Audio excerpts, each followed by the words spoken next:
this episode of Skid Row's Garage, Skid Row's Racing, whatever it is. I'm going to do some work I don't want to do today. The driveline on this needs some maintenance.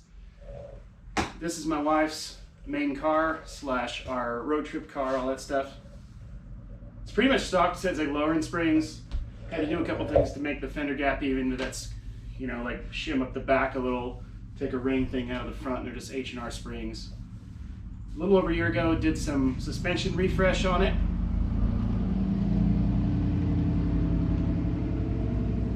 And things like that, got it aligned again and all that good stuff. And never got around to the driveline stuff. So, gonna do that. It's obviously had at least one window regulator replaced since we've owned it, obviously. And really the only thing special about this car is that it's manual and all-wheel drive and a wagon. Well, 3 things that are special about it. I know of 2 others of this body style with all that as an option. It's just a 3-liter N52, and it is what it is.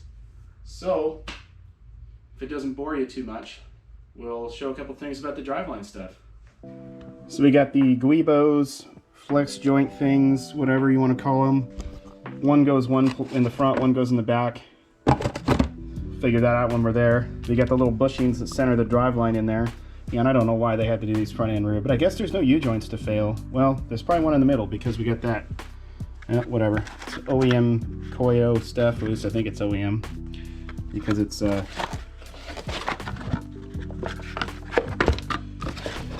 oh, you know what? That's probably not OEM. But you know what? Koyo is a good brand of bearing.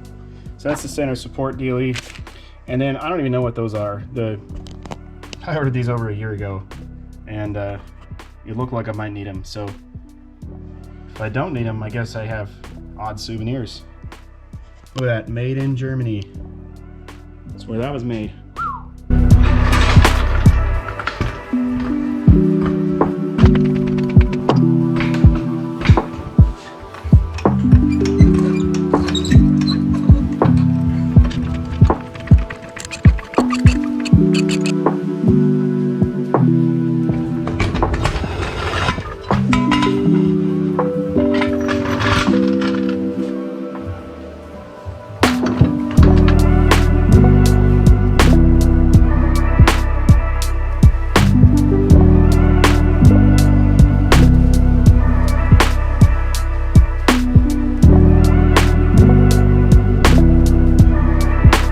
Okay, so here's the issue.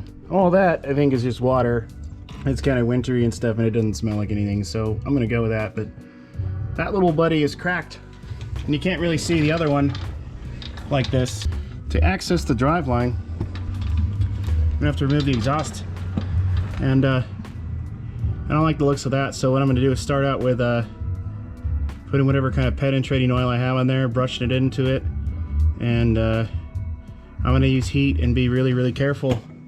We'll start there. So that way we're not too far into it if something goes wrong. And I guess I could technically extract those and put a regular bolt in. I could farm fab something together. And yes, this car leaks a bit. It has since before we got it, and it hasn't gotten a lot worse, but particularly the oil filter housing, I believe I need to do soon. And I think I need to buy a fancy socket so I don't have to take the cooling system apart. Oh, there's those fresh control arms that are about a year old. Those are like the OEM Lem Forders. They're exactly like stock, except they just don't have the BMW stamping. And then I replaced that one ball joint that removes from the knuckle for some reason. This bushing here that's hiding behind this stupid plastic, that's what was real bad. The car had a wicked pull to the right, and the car actually drove perfect before I even aligned it after putting these in. So then we did Bilstein struts, nothing fancy, not like fancy upgraded ones or anything, just like some that replaced the stock, and it was like less than a quarter of the price than is OEM, I believe. You see those H&Rs up there. So yeah, crusty old car. It's a 2007, but we like it. Oh, also, I'll get to what I'm going to do there later.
Alright, so just like I did on the other one, what I was doing was going back and forth. I initially lightly broke it loose. Well, I tried to break it loose gently because I don't want to snap it off. And then I was going back and forth. Every time the threads would get a little snug, I'd go back in and was adding more oil to it as needed. So, it seemed to work.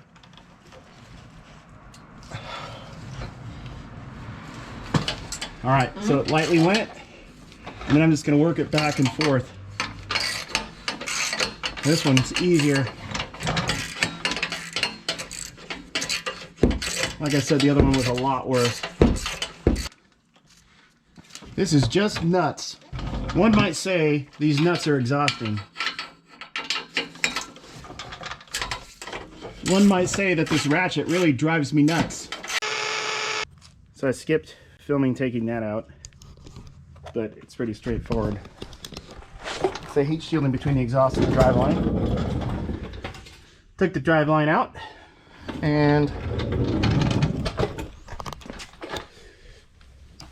there it is. So let's see if we can refurbish it without screwing it up. One thing to note is these. That's actually a little arrow. And I learned the hard way on my E46, just slapping it in. These actually need to point at the flange they're going to. So there's a flange on the differential and the flange on the driveline. So that points that way. Same thing up here. It has been installed correctly. It's probably the original one. This thing has like 150,000-ish miles, or I can't even remember, something like that. Oh, 163,000-ish. So there's those little things I gotta get out of the ends. And then the most dreadful part in the middle there. Let's get after it. Okay, so these little things here, you know, I didn't really know which one to use where. That one kind of looks like that one. They're both about the same outer diameter. And this one kind of looks like that one. So that's where we're going to put them. So that was my first time ever doing one of these. And I don't think I banged it up too bad. I used the socket to drive it in. This I just ended up smashing up and then working it with some big old plumbing pliers or whatever. And then ended up just kind of tapping it back and forth and worked its way out. First I tried a slide hammer, it didn't work. And then I used the rusty part as a guide, drew a mark right about where that was, drove it into where the mark is about flush with the little bevel in there. And that's as accurate as I know how to do it. So I'm going to do the same thing on this side. And probably should have watched somebody else do this first because I'm winging it, but you know, that's worked for me so far. So the other side, which is the transmission transfer case side, it's apparently made out of some really brittle material, and I couldn't just, you know, crush it in on itself because it just breaks. So you can see there's a big array of tools here. I had to end up using this to cut into it and give me some slack and run the slide hammer the best I could. And now I need to get on YouTube and learn how to put that in without destroying it. And if I were to do this again, I would not replace these two pieces. I would have just, well, this one and the other one that I threw in the scrap, but I would not have replaced these if I were to do it again. I would just skip it because they were intact. Shouldn't have touched them. Well, you can tell by the mess that this has been a rough one. I could not find a video saying how to put the new one in. So what I did was I heated this up a lot with that and then used a whole bunch of that. And I used this rubber dead blow hammer. And judging by the mark on what's left, it is almost as far in as the other one, and I had to hit it pretty hard to get it that far. I'm a little hesitant to do more, so that's what it is for the time being. Maybe use a wood block and try a little more, I don't know. But as I was doing that, I was rotating the driveline because obviously I'm not going to hit perfectly center with that, and I did the same on the other side when I was using the socket to drive the thing in. So see how that works. I kind of use this under the car, kind of gauged, and I'm a little concerned that it's not quite far enough in. And that's why I might try wood blocks. So wish me luck. And then I'm gonna wing that little bit there too, figure that out.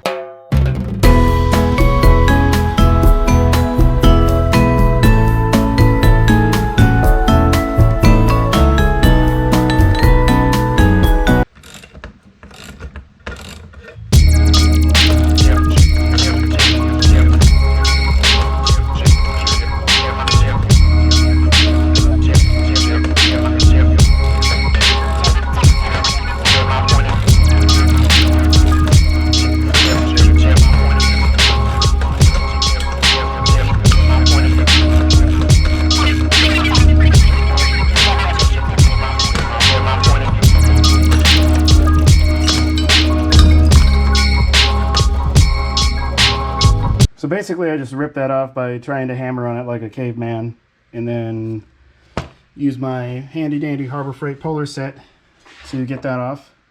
And now to put this one on.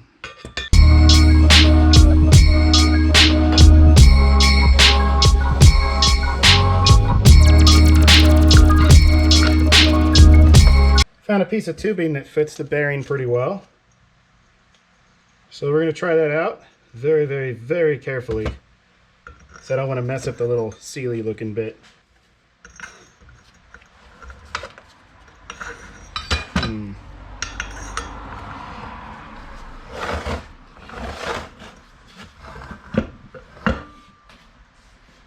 It's anchored on my vise, but not against that bushing that I had to put in. I probably should have done this first.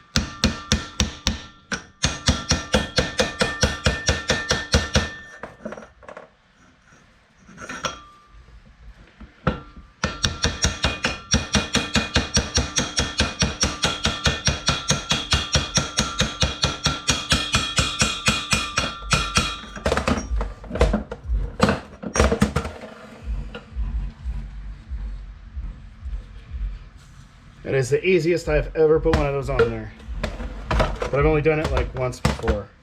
So I made a mark that almost went away. And what I'm going to do is just mark across this just so I can line that up and have a more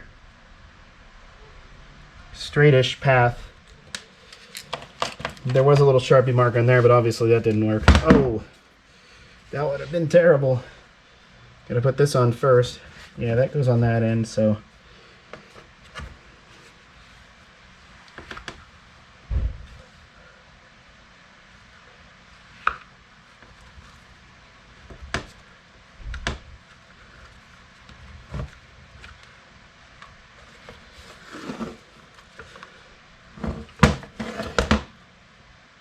The little snappy type thingy. Appears like it's all snapped in. Line this up with my mark. Hopefully my dome isn't blocking the view.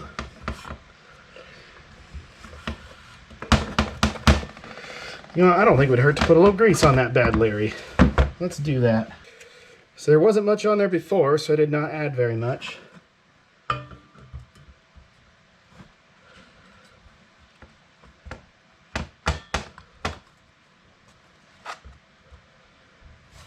See how close that is? I might be like a tooth off.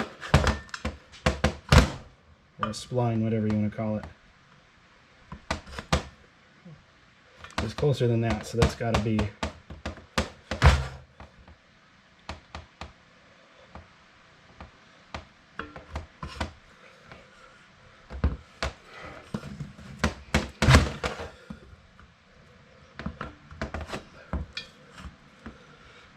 That's as close as that's ever going to get. That's got to be where it was.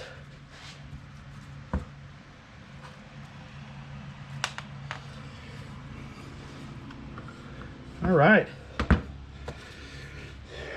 We have a driveline again, folks. So putting it back together, it's just the opposite of taking it apart, really. And here's a reason why we're doing this. It's real cracked out. So that was the, well, one of these. Oh, that was the rear one that that I noticed from underneath the car. And then this was the front one, which isn't nearly as bad, but when they get really bad, they get really bad. So there it is. So while the exhaust is out, I noticed this, that the E46 did as well. Last time I had it out of that, well, for second to last time. There's just some slight little not so greatness going on there. So I'm gonna kind of clean that up a little bit, just slightly, and go ahead and just, or not, and I'm just gonna go ahead and weld over it just so it has a little more oomph there.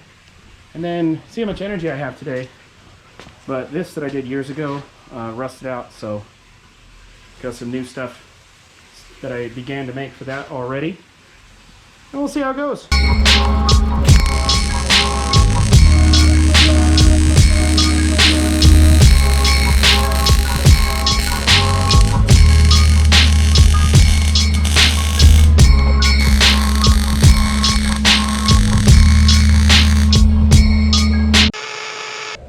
Done, which is nice.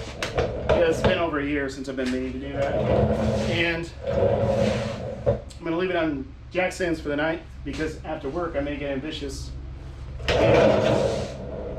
a new exhaust tip that I made to put on there because I don't like the other one, as mentioned earlier. And if any of this doesn't work, well, then I probably won't post this video. Or maybe I will. I don't know. Alright, as you can see, the other BMW is back in the garage. So that means the other one's all back together, everything worked. I did decide to update the exhaust tip while I was over there. Maybe cut to me hodgepodging that together with scraps I found in the garage.